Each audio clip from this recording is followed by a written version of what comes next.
Hello, great souls. Welcome to our Living Yoga Satsang reflections on Autobiography of a Yogi.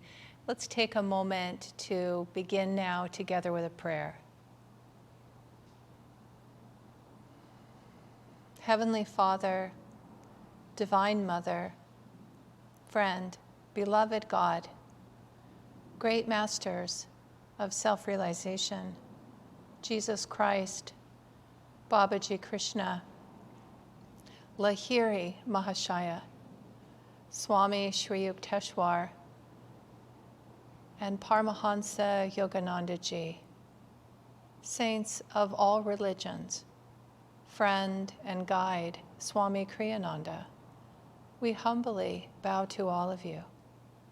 Guide us in our time together as we study this great book, these sacred teachings, infused with divine vibration. Help us to awaken to our own divine potential, to be shining lights of this divine light, and to share these blessings with all. Om, peace. Amen.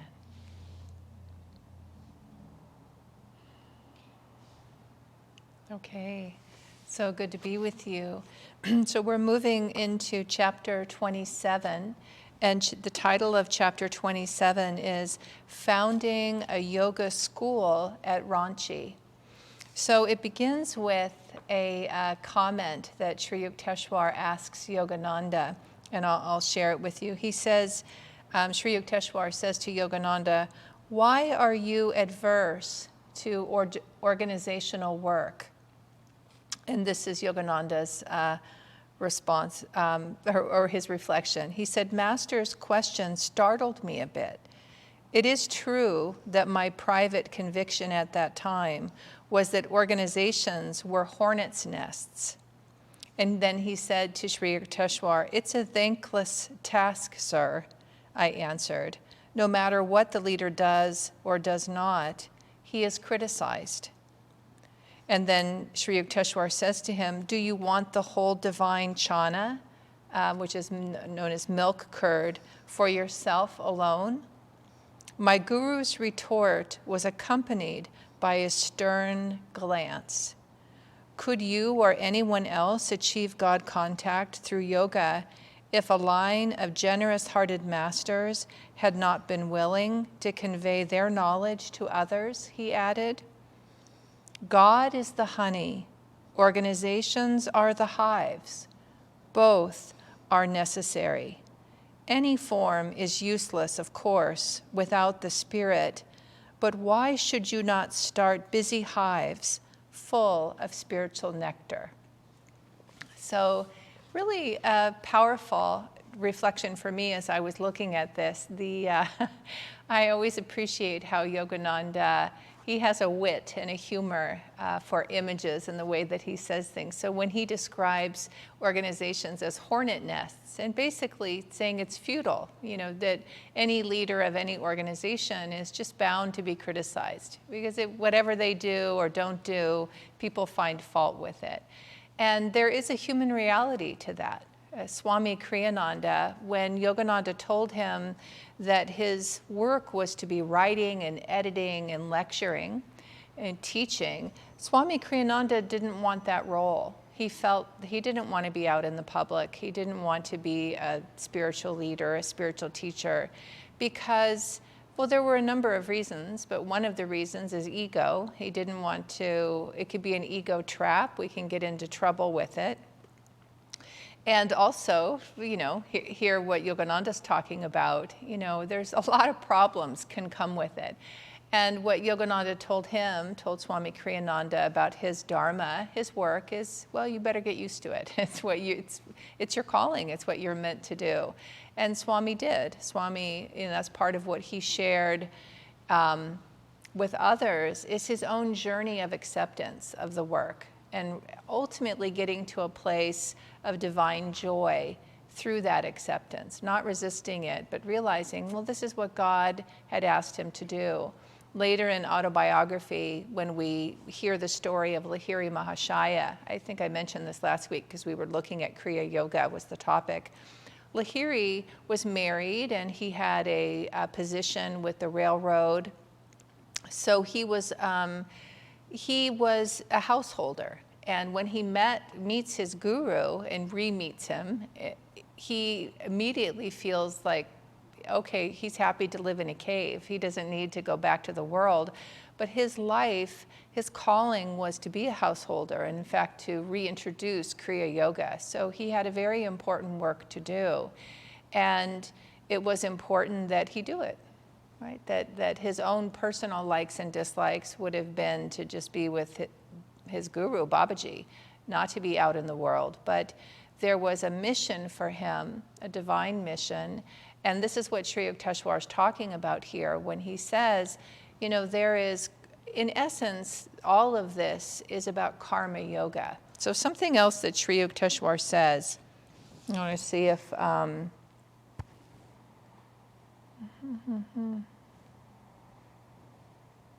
I remember it, so I'll see if the line leaps out to me. But one of the things this is where it, I'm remembering it, and I'll see if I can find it easily. It's talking about a line from, here we are, okay. So it's talking about a line from Scripture, from the New Testament. And one of the things that it's saying is, in essence, service to society. And one of the things that happens is, you know, those who give up their own personal, they don't choose a householder life, but they choose a renunciate life. The intention, true renunciation, the intention is to serve the world. So Yogananda had an expression of, and he encouraged us to not get trapped in this particular expression, which is us for and no more. He said there are many problems that can happen with the householder way of life. He wasn't against it. He just pointed out the limitations of it. And one of the limitations is that we can only care about our own family, that we don't look beyond our own family, that we give our heart, you know, in the best sense within a family. It would be good to be dedicated and give your heart and care deeply for your family. That's a very good thing. But when the love that we feel is limited to that, and anybody outside our family isn't important to us, doesn't really matter, we don't care about their well-being, how well they're doing, we miss the truth of yoga, which is we are all connected. We are all one big spiritual family. So even if my life was a householder life, mine is a balance of as householder and renunciate. That we, so even if it's a householder life, the understanding that to be open and sensitive to the well-being of others. It's not that we would take on service of the world as a full, dedicated renunciate can. And what Yogananda, what Sri Yukteswar is saying to him here, that's what you're supposed to be doing. That if you're a full-time renunciate, the intention here is you've removed yourself from obligations that would get in the way of serving the world. And so now the intention here is karma yoga. And so karma yoga, karma means activity, action. And when we're practicing karma yoga, we're serving God in whatever we're doing. So the intention is that all that I do with an attitude that this is for God. So if I'm serving another person, it can look, sometimes karma yoga, there's just so many different ways that we can practice karma yoga. But let's just say we are washing dishes, right, for a function or an event, right? So that we've said, yes, I will do service in this way. I'll take on this task, this duty. That would be considered karma yoga. But the idea of practicing it is that I'm serving God. I'm serving higher ideals. I'm serving the light through what I'm doing. And when we practice in that way, what happens is that an inner light, an inner calmness, an inner expansion of our own divine self increases. So the result of karma yoga is divine calmness, divine joy, divine peace. There's a story, a very famous story in the New Testament, and we read this story here at Ananda. At least once a year it comes up in our Sunday service and we talk about it. And it's the story of Martha and Mary. So Martha in the story is very aggravated with her sister Mary because apparently there's a big function, a big event, and Martha's cooking and in the kitchen and doing all this work to prepare for the many guests who are coming. And her sister Mary is out in the patio or outside with Jesus, and she's at Jesus's feet, and she is, offering devotion and gratitude to Jesus. And so Martha comes out and says to Jesus, will you rebuke my sister? Will you correct her? Because there's a lot of work to do. And, it would be nice to sit at your feet and be appreciating you, but I'm all by myself alone. And would you please tell my sister to come in here and work?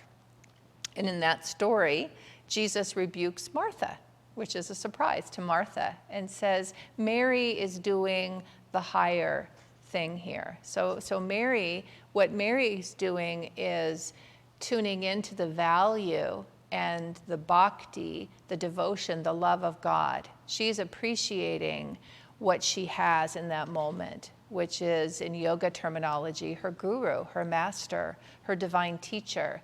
And she's sitting at his feet and absorbing the blessing of his presence. And her receptivity is allowing her to receive that blessing.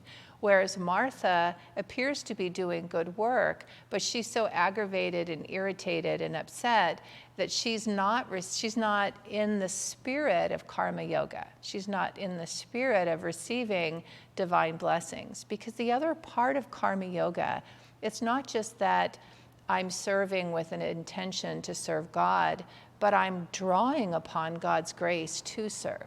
So that ultimately, the more I practice, the more I begin to understand I'm not even doing it, right? There's an energy, a grace, a blessing that flows through me, through my willingness to serve the divine. There's an expression in yoga, God serving God.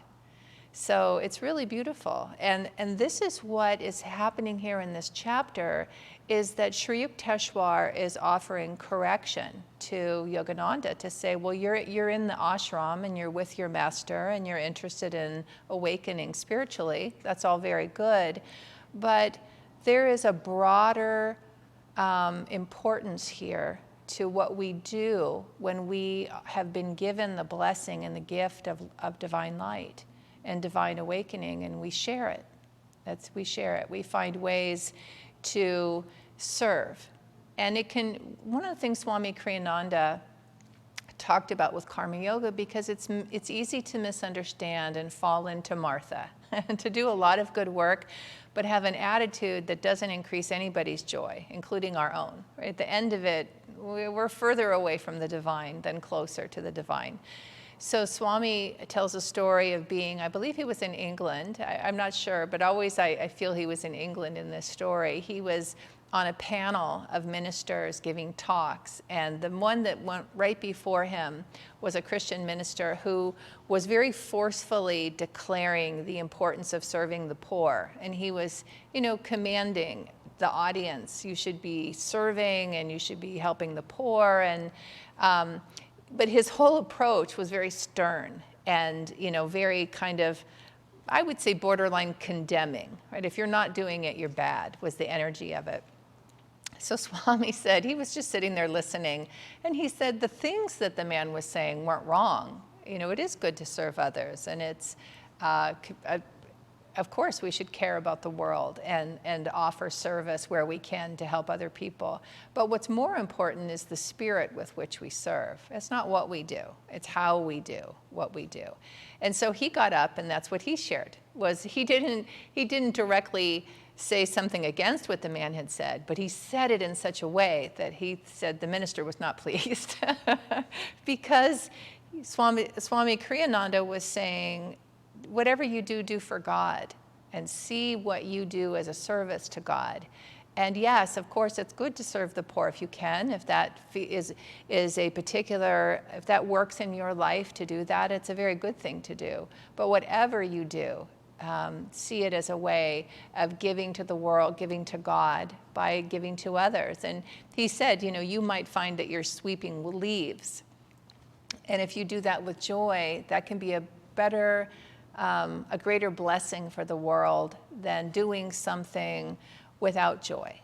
Right? So in our ministry, in our service, what we want to be doing, first and foremost, what Sri Yukteswar is saying is share the wealth that you have received. And this is a core principle in yoga that is the principle of expansion. We're always expanding our consciousness. We're always expanding ourselves. We are expanding our understanding versus contracting, right? Getting smaller. So what Sri Yukteswar is saying here is to Yogananda, you're happy in the ashram, right? You're good. I'm good. He's with his guru. He's happy to serve at the ashram, but he had actually, it turned out in Yogananda's case, a world mission. So he was an avatar with a world mission. So part of what we do, part of the journey spiritually, is to be asking questions of ourselves.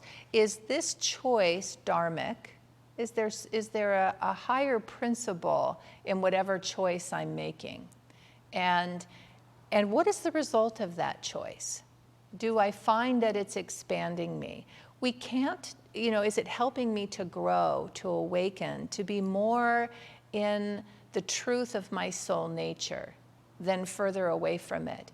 That cannot be answered purely on a conscious level. We can ask the questions on a conscious level, the question of introspection, of self-study. So I can ask that question, but the answers come intuitively. And they also can come through divine guidance of teachers. So if we have, or friends, divine friends, we can ask others. Asha tells this story with Swami Kriyananda, that when she got to a point in her journey, he was her teacher, her spiritual teacher, where they didn't see each other all the time. And so when he would see her and say, "How are you, Asha?" she began to practice saying, "I don't know, sir, how am I?"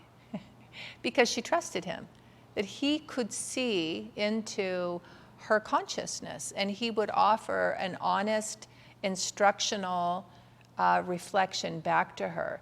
This takes deep trust and a deep sense of safety and security within a relationship to ask that question. It's one of the reasons, and this is the two side of the coin of teaching, that teachers can be revered, because they really can offer us a great deal of help in our journey if we trust them and we experience with them their interest in our well-being. Right? So if we sense that the teacher, I can come to them and ask the question, "How am I doing?"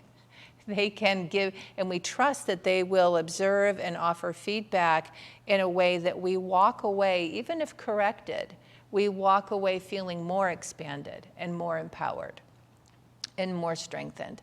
So that was Asha's experience with Swami Kriyananda, always. He did correct her, but he was so sensitive and he understood her. And they had a particular bond that she could simply say, "You tell me. In fact, I want to know, how am I doing?" Right? He said, Asha tells all kinds of stories. I really enjoy her talks. I get a lot out of them. I feel that she helps me. I met Kriyananda. I spent some time with him. I never really knew him personally. So I knew his students. His students were my teachers.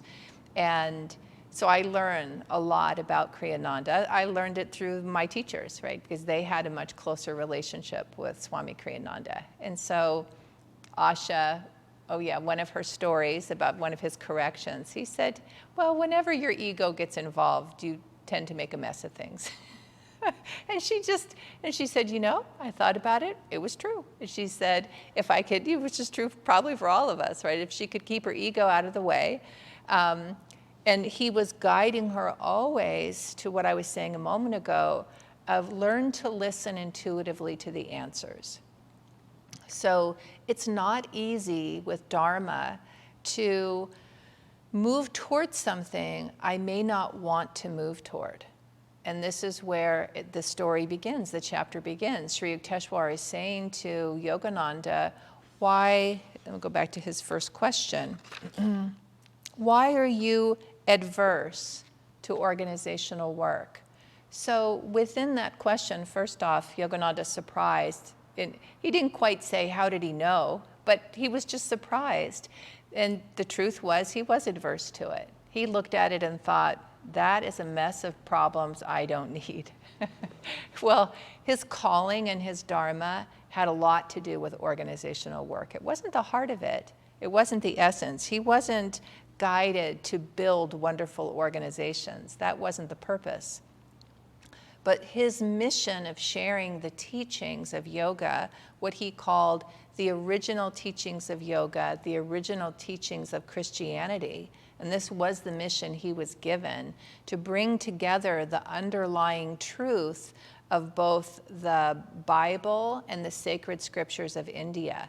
And that's why in Autobiography there are quotes of Jesus, there are quotes of the Gospels, because this was what he was given to do, to share and teach this underlying unity and to bring what's called a new dispensation. So each guru comes, and this is what Yogananda taught, each master speaks to the time frame that they are in.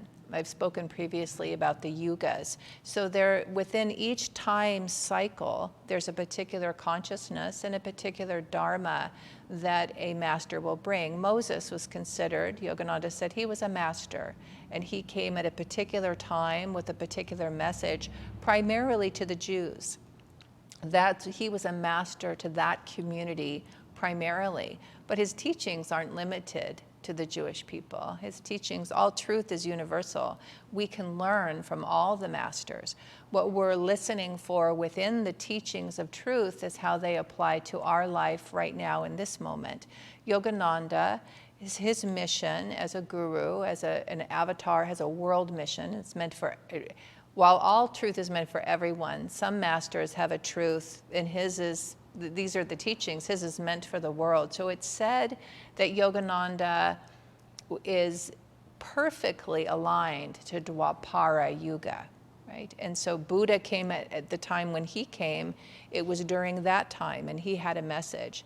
So it's an interesting way for us to look at the truth and the teachings of truth, to find the light within it, the application of it, and then to listen to what's being offered right now. So this idea of how we move with Dharma, how we penetrate, and this is jnana. You know, earlier in one of the chapters, today I'm talking about karma yoga, I talked about the 3 paths of yoga. It was in one of the chapters it really stood out to me that, oh, here are the 3 paths.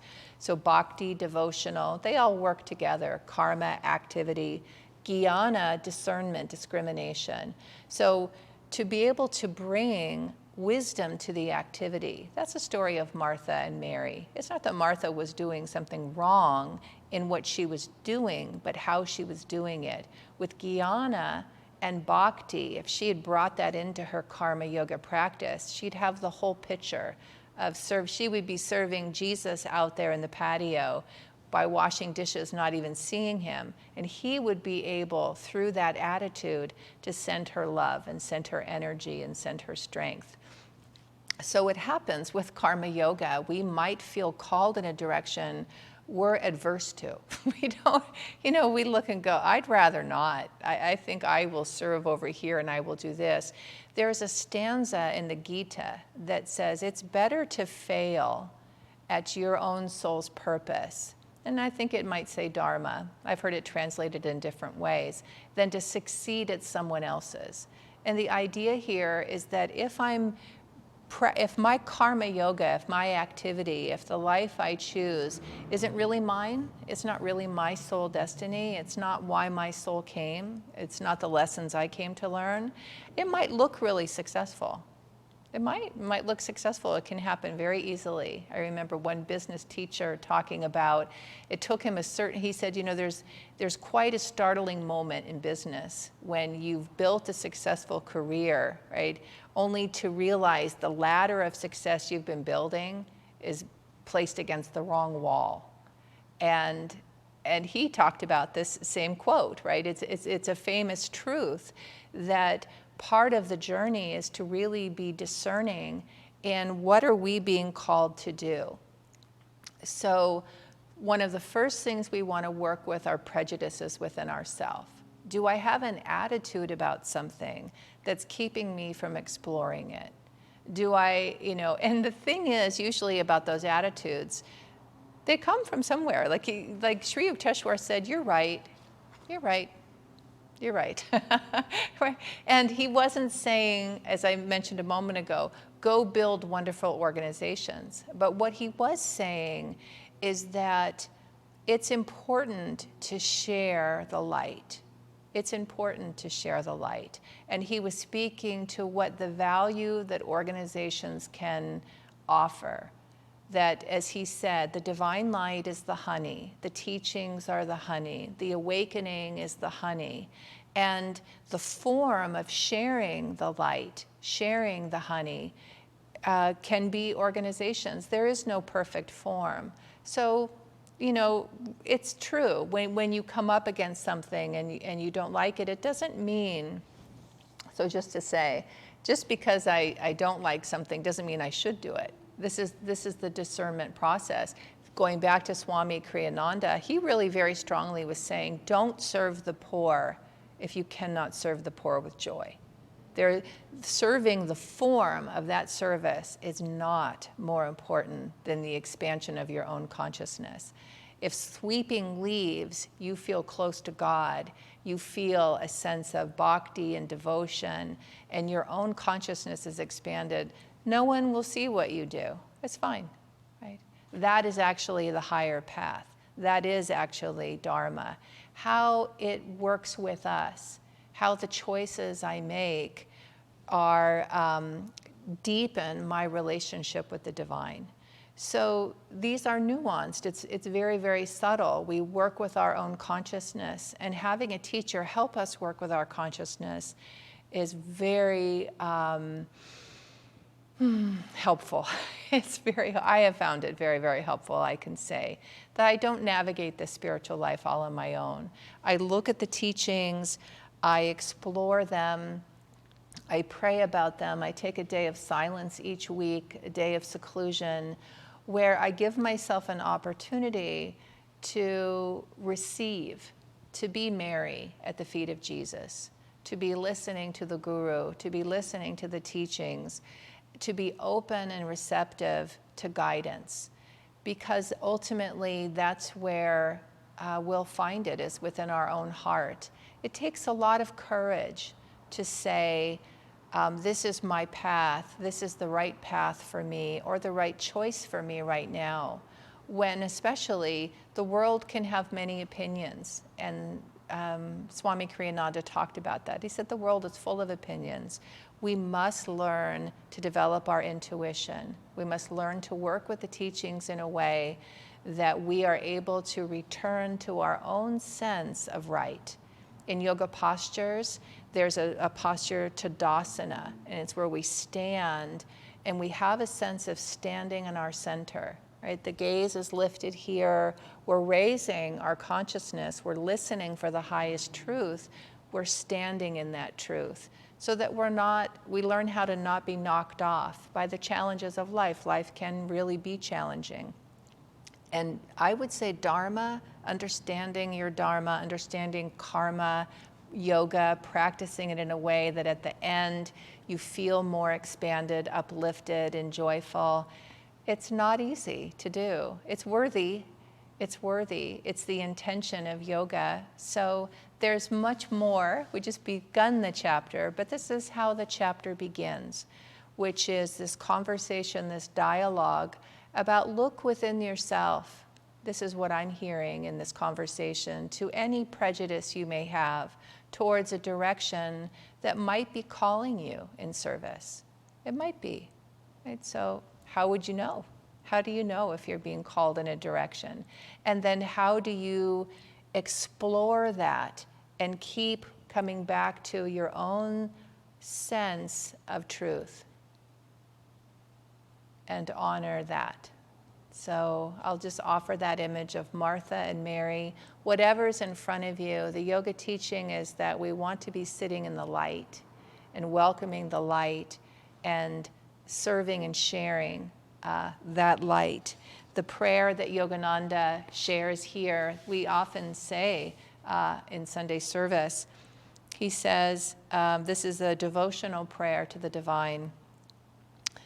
May thy love shine forever on the sanctuary of my devotion, and may I be able to awaken thy love in other hearts. We often say in all hearts. So we say this prayer as a way of practicing living in the light and sharing the light.